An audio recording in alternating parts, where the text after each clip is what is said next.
welcome to Classic Motors. This week we're looking at the 1919 Humber, what a classic, and we're also going to look at the styling success but the financial nightmare of the DeLorean. But first, we've got an E Type Jag and its proud owner Norman. How long have you had it, Norman? 2 years. 2 years. And what was it like when you first got it? Well, when I got it, the colour was brown, and the bodywork was full of dents. But you've restored it but to I've restored it to what it is today. Fabulous. And how does it go out on the open road? Beautiful. What's your favourite memory of it? Speed. Speed? Come on then, what's the top speed? I've had over a ton out of it. You're joking? Yeah. And it feels... And it just glides. Really? Glides along. Beautiful. And do you drive it everywhere then, or is it just on special occasions? It's just for classic car shows. Beautiful. Let's have a look inside. We've got... Wow. And was this like this when you got it as well? I've had the seats repaired, but basically that's how it was. It's looking fantastic. It's looking beautiful, but what happens if you can't afford a classic car like this of your own? If you want the speed and style of a Lotus 7, but can't quite afford it? How about trying a Caterham 7 for size? Mike Rutherford investigates.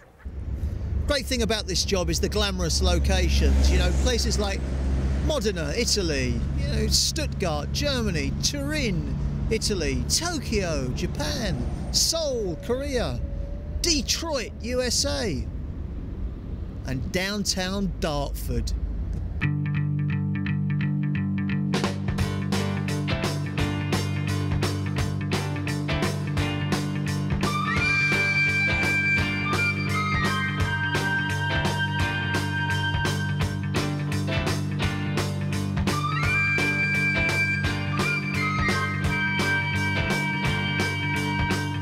Well, this is the Caterham Superlight, a car for less than £20,000 with supercar performance. But I think we'll let it speak for itself. Just take a listen to this, will you?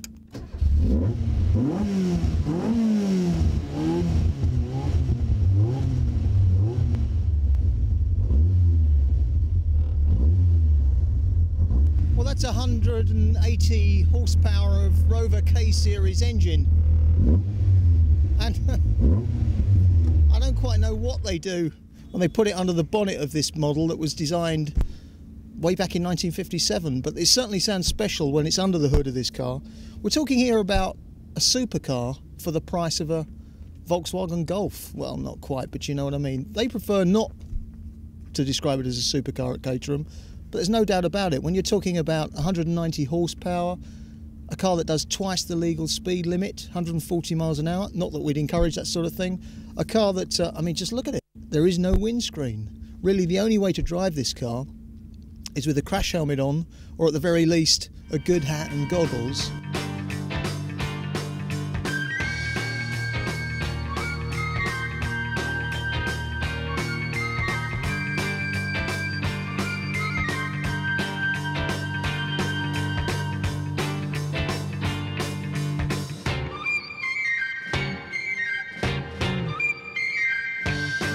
The reason for the car is to provide the ultimate driving experience and to strip away all these peripheries which aren't actually absolutely essential to the driving experience. So in the case of the Superlight R, which is perhaps our most focused product, we don't equip the car as standard with a spare wheel and carrier because that costs you 13.5 kilos. We don't equip it with a windscreen because that costs you 6.6 kilos. We don't equip it with weather equipment because that costs you more weight. Take all of this out, no carpets, the standard seats actually have no trim on them whatsoever. And if you take all of that away, you get a purer and purer driving experience. The Superlight R weighs 470 kilos. That's actually half the weight of a Renault Sport Spider. Well, let's take a closer look at the spec of this incredible vehicle. 1.8 litre Rover K-Series engine, that's the 16-valve DOHC lump that's beneath the bonnet of this vehicle, and 190 horsepower, an incredible 140 miles per hour, 0 to 60, get this, in about 4 seconds.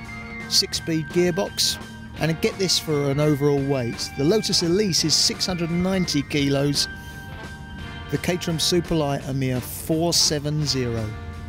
So Jez, we've talked all day long about the sort of prices people pay for a built-up car. The other way, of course, of doing it is to just buy the kit and away you go, take it home and put the thing together in your garage at home.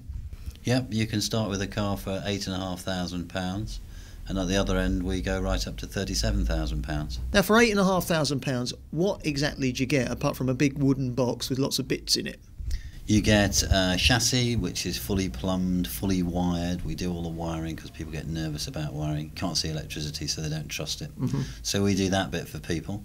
And we fit the windscreen, the fuel tank, again a safety critical item, and all the other aspects of the car apart from the engine. So that's £8,500 plus the engine, which typically you could pick up for £500.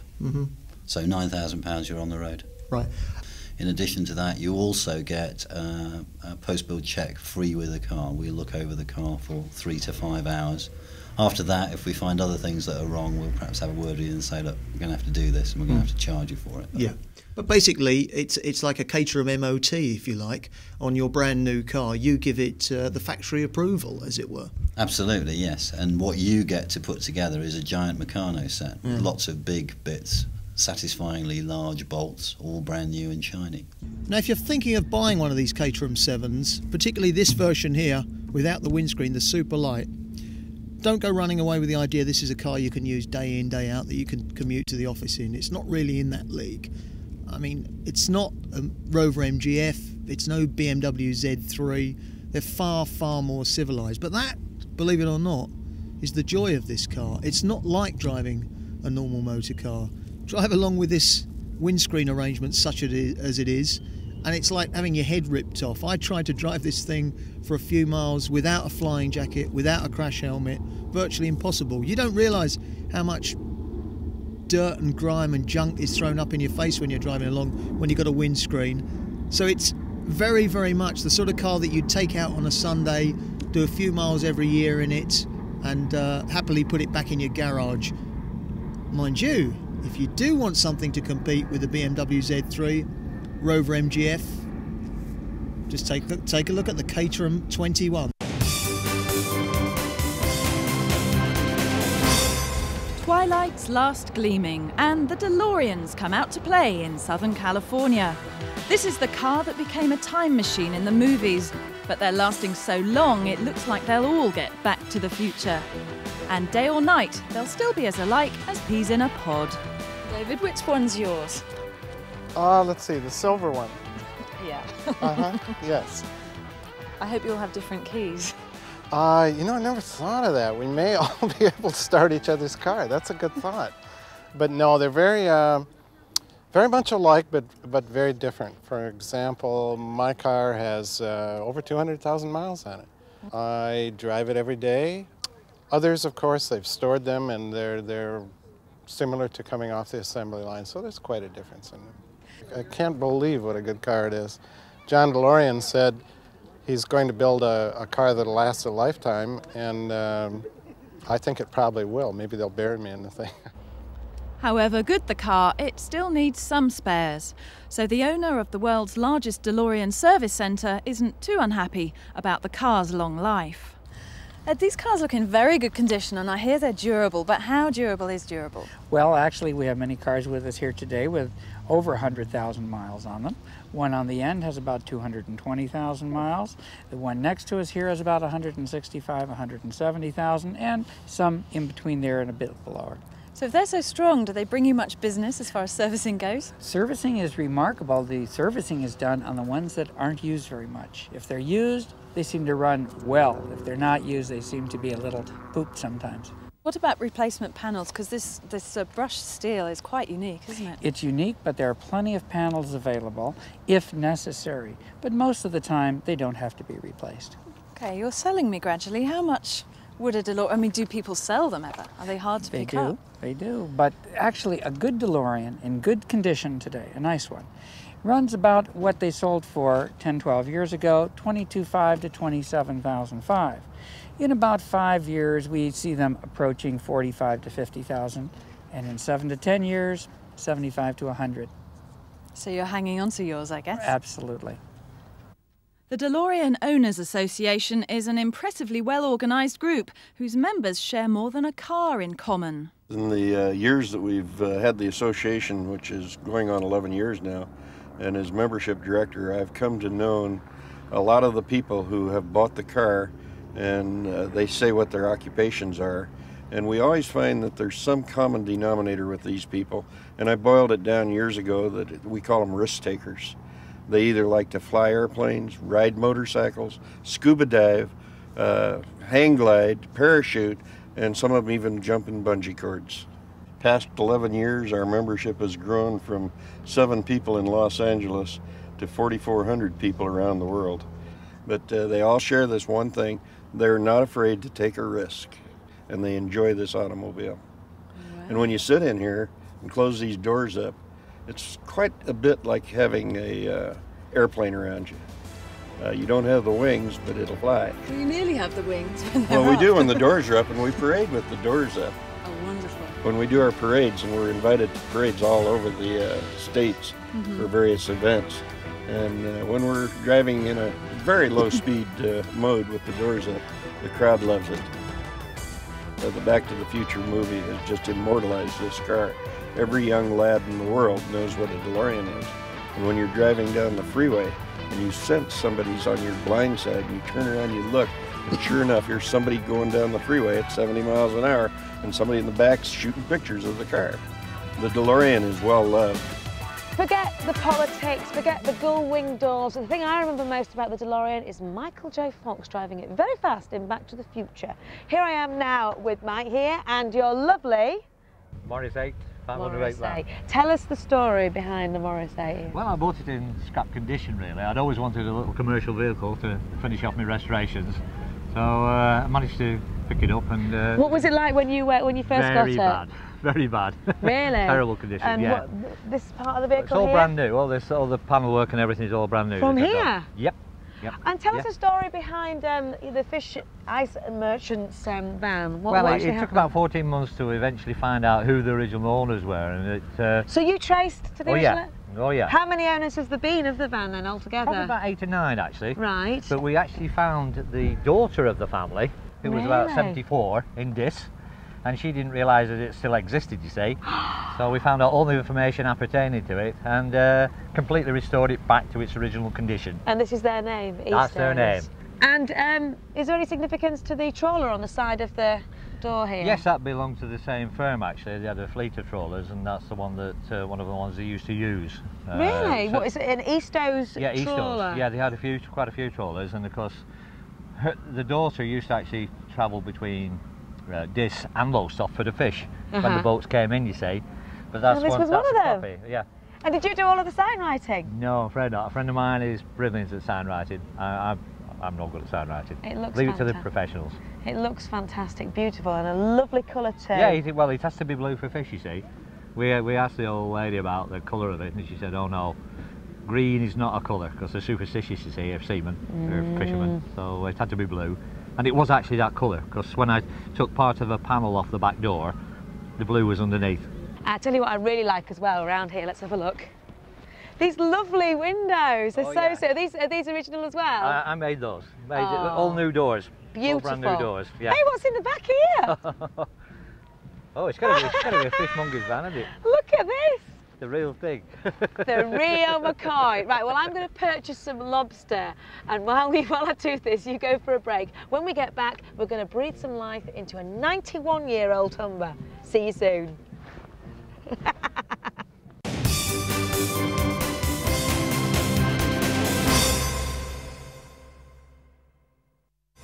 Hello and welcome back to Classic Motors. Now this beautiful chromium imposing front, Jonathan, what is this? It's a 1963 Humber Super Sniper State. There can't be many of those left. The Owners Club reckon it's probably the last one left on its wheels. So how did you come across it? What's the history of the car? We actually saw it for advertised in the back of one of the classic car magazines. We had been looking for a period estate car for some time, and this fitted the bill perfectly. So it's only done 55,000 miles from new, one owner, so absolutely perfect. I mean, that's the sort of fairy tale classic car story, isn't it? You know, I mean, it even came with the original sales receipt, the handbook, everything was there. So, you know, can't get better than that. And why did you buy it? I mean, who's it for? Yes, well, I actually bought it for my wife as a 10th anniversary present. 10th is tin, so, but don't say anything because she hasn't actually seen it yet. She will deeply appreciate this gesture, will she? She hasn't spoken to me since I told her I bought it for her. So. Jonathan, thanks very much indeed. Of course, the Humber Motor Company has been going since almost the beginning of motoring time, and Stephen Vokes has been driving a 1909 Humber.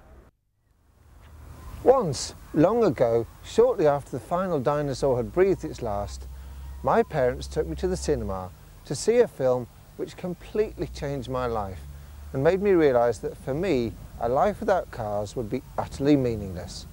The film featured a car which could fly, it could go on water, and it could rescue its charges from horrible villains. And the car was called Chitty Chitty Bang Bang.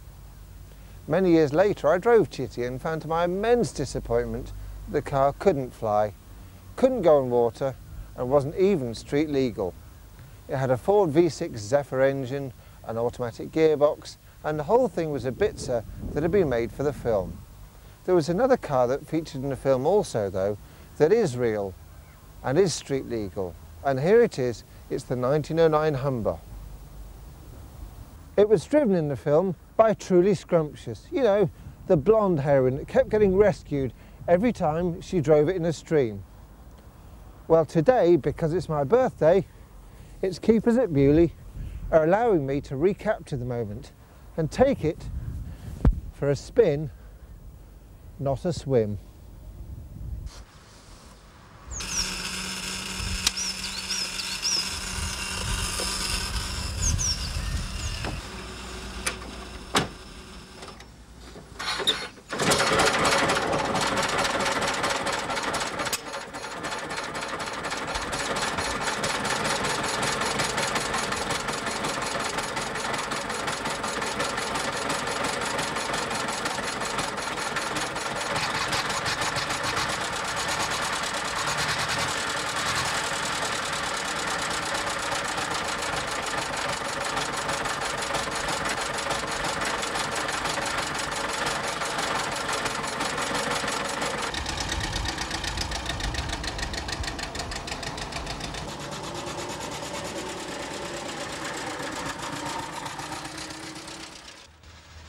The Humber has a two-cylinder engine rated at 8 rather underfed cart horsepower, which is mated to a particularly difficult gear change. No matter, once the hill has been conquered, you can forget the metallic torment that accompanies the most gear changes and just enjoy the wood, the leather, the gleaming brass and the passing scenery.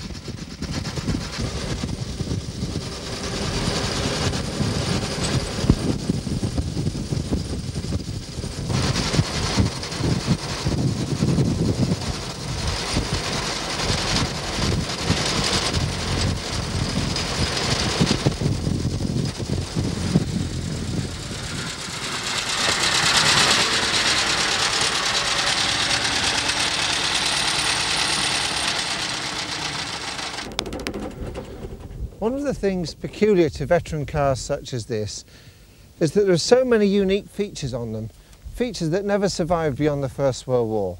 On this particular car, there's things like the looking glass windscreen, there's the wicker basket for the old parasol, obviously a lady's car, and provision for a picnic basket. Now with features such as this, you might have guessed, this isn't a serious means of transport. This is a toy car for a wealthy Edwardian lady, and as such it was designed to be fun, relaxing and rewarding to drive. And the best part of it is, nearly an entire century on from when it was built, it's still fun.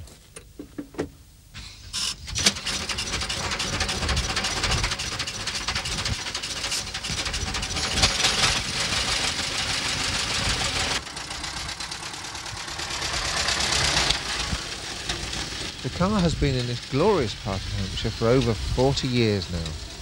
Lord Montague of Bewley bought it as a wedding present for his first wife, Belinda Lady Montague from its original owner Lord Roots for £150. By now, it must be worth almost double that.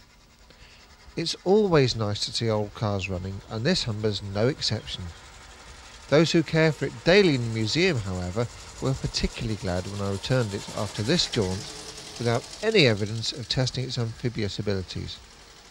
I'd even mastered the gear changing.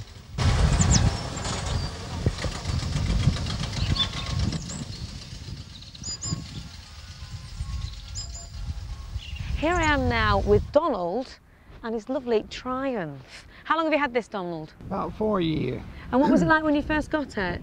Moderate condition. I've done a lot at it. And what's your favourite thing about driving the Triumph? Well, they're old. They're different. What do you mean different? Does it give you a sort of tingle when you're driving it, or do you like people looking at you? Or it's something different. It's not the common everyday car. And how fast does it go?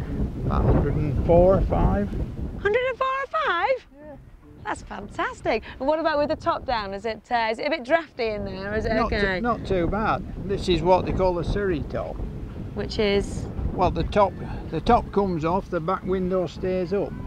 Ah, so you're a little bit more sheltered in there. Yeah, a bit more sheltered. So you can go 104 miles an hour, top off, feeling cool and looking great. But don't tell anybody. I won't tell anybody. Fantastic, Donald. Join us next week where we're going to be looking at an unusual commercial vehicle. Any guesses? An old Audi and a fantastic Ferrari. See you then. Come on home. You don't have to use my back door. We don't have to hide our love no more. Come on home. It's aching here inside me. Says I want you home. Every night I dream a hard truth. You haunt me like an image from my troubled youth. Pushed and pulled by a force I do not understand. Shining like a light, you touch me with your hands.